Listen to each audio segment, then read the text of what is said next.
बताओ जरा आपने कितने ऐसे स्टार्टअप देखे हैं जो कि 10 साल में 100 मिलियन के फंडिंग के बाद भी बंद हो जाते हैं। पर सोच के देखो, एक छोटा सा किराना वाला या एक मिठाई की शॉप जो कि 70 साल से चल रही है, उसकी 3 पीढ़ी बैठ के खा रही है।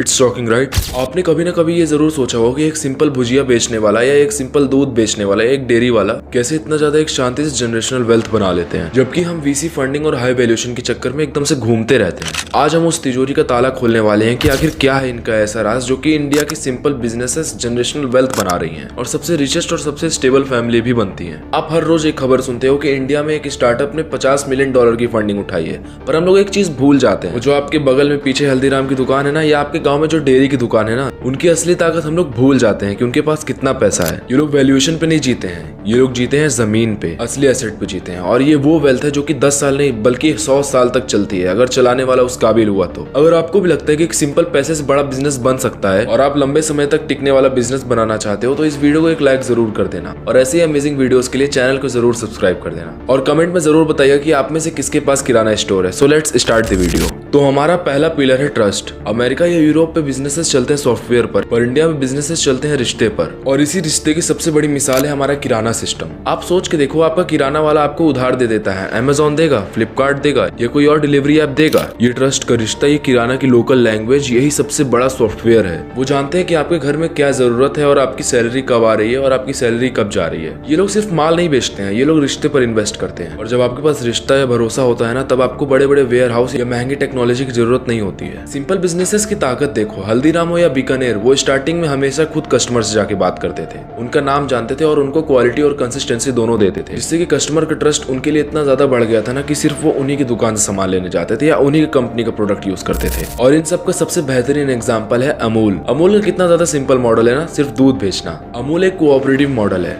इसका मतलब ये है कि ये कंपनी उन किसानों की है जो कि दूध सप्लाई करते हैं। कोई बड़े कॉर्पोरेट शेयर होल्डर नहीं, कोई मिडिल मैन नहीं, सिर्फ वही किसान जिनका दूध है, और इसमें कोई भी मिलावट नहीं होती है। ये स्ट्रक्चर एकदम ट्रांसपेरेंस गवर्नेंस देता है। जब आप जानते हो कि दूध किसान का है और वो आपके घर तक ठीक दाम पे पहुंचा रहा है, तो आपका विश्वास बनता है। अमूल ने हमेशा वैल्यू फॉर मनी प्राइसिंग रखी है, low margin high volume, price stable रखो, तो कस्टमर को लगता है कि कंपनी हमारी है। यही है इंडिया का सबसे पुराना और सबसे सफल सप्लाई चेन, अमूल ब्रांड।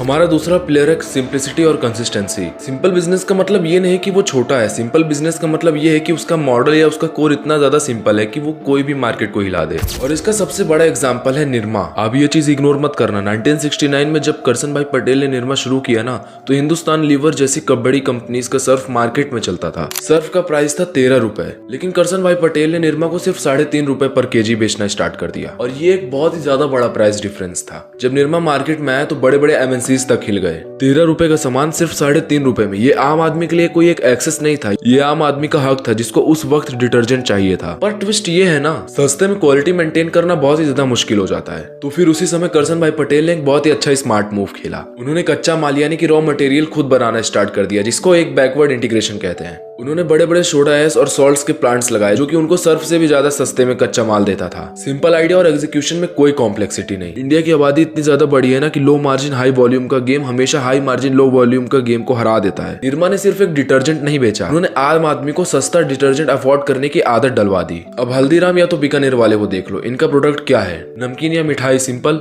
क्योंकि उन्होंने टेस्ट और क्वालिटी में कोई भी एक्सपेरिमेंट नहीं किया। उनका सक्सेस फॉर्मूला एकदम सिंपल है, कंसिस्टेंसी प्लस ऑथेंटिसिटी। हल्दीराम के फाउंडर गंगा भीषण अग्रवाल ने जब हल्दीराम को 1908 में शुरुआत किया ना, तो उन्होंने सिर्फ एक यूनिक भुजिया टेस्ट दिया जो कि बीकानेर के हलवाई से बहुत ही ज्यादा अलग था। कस्टमर को पता है कि ये स्वाद 100 साल से ही वैसा है। वो लोग स्टार्टिंग में बड़े बड़े एड्स या बहुत बड़े एडवर्टाइजमेंट में पैसा फूकते ही नहीं थे। उनका फोकस ये था कि हर स्टोर और हर आदमी के हाथ में सिर्फ उनका हल्दीराम का ही प्रोडक्ट हो। जब सिंप्लिसिटी को कंसिस्टेंसी मिलती है ना, तब वो सिर्फ एक ब्रांड नहीं बनती है, वो एक हैबिट बन जाती है। और जब आपकी फैमिली की कोई आदत बन जाती है ना, तो उसको निकालना बहुत ही ज्यादा मुश्किल हो जाता है। इसीलिए ना हमारे दादाजी या हमारे घर वाले ये जरूर बोलते हैं कि इस प्रोडक्ट को यूज करो, ये बहुत ही ज्यादा पुराना है, ये बहुत ही ज्यादा अच्छा है। Generational wealth flows from product that becomes default and unquestionable habits. अब आते हैं सबसे जरूरी और सबसे कम समझे जाने वाले पिलर पर, कैपिटल डिसिप्लिन। स्टार्टअप और फैमिली बिजनेस के फाइनेंशियल फिलॉसफी में जमीन आसमान का फर्क होता है। स्टार्टअप्स चेस करते हैं वेंचर कैपिटल को, जबकि ट्रेडिशनल बिजनेसेस चेस करते हैं जीरो डेप्ट और इंटरनल प्रॉफिट को। हमारे बड़े बुजुर्ग या स्पेशली मारवाड़ीज ने ये जरूर कहा है कि जितनी लंबी चादर हो उतना ही लंबे पैर फैलाने चाहिए। ये उनकी फिलॉसफी है। उनका काम सबसे ज्यादा पैसे कमाने से ज्यादा पैसे बचाने में होता है। और प्रिजर्व करने में भी होता है। जब कोई स्टार्टअप $50 मिलियन उठाता है ना, तो वो अपने कंपनी के 30% हिस्से को डाइल्यूट कर देता है। पर ट्रेडिशनल कंपनीज जैसे कि हल्दीराम या निरमा तिजोरी के अंदर पैसे रखते हैं। उनको कोई एग्जिट नहीं चाहिए, उनको लेगेसी चाहिए। आपका पूरा कंट्रोल आपके हाथ में होता है। और अगर हल्दीराम को अगले 50 साल के लिए कोई न्यू मैन्युफैक्चरिंग प्लांट भी लगाना है ना, इसमें अगले 10 साल तक कोई प्रॉफिट भी नहीं होगा, तो वो लगा सकता है, क्योंकि उन्हें क्वार्टरली रिजल्ट की चिंता नहीं है। वो लोग इन्वेस्ट कर रहे हैं तीसरी पीढ़ी के लिए। अगर उन्होंने कैपिटल अपना दिया होता तो उनके इन्वेस्टर तो सीधे सीधे यही कहते हैं कि भाई 90 दिन में मुझे मेरा रिटर्न चाहिए, तेरा बिजनेस चल रहा हो या ना चल रहा हो। लेकिन फैमिली बिजनेस बोलता है कि हम लोग 90 साल का प्लान बना रहे हैं। जनरेशनल वेल्थ के लिए आपको 3 चीजें चाहिए: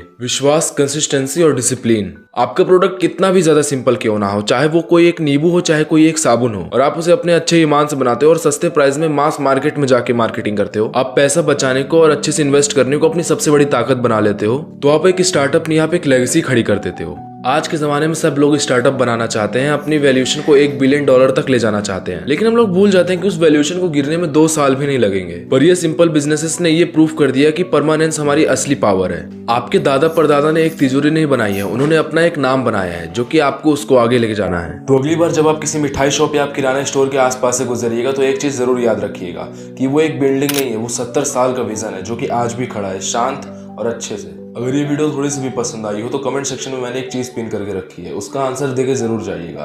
तो मिलता हूँ आपसे मैं एक नेक्स्ट वीडियो पे, तब तक के लिए थैंक यू।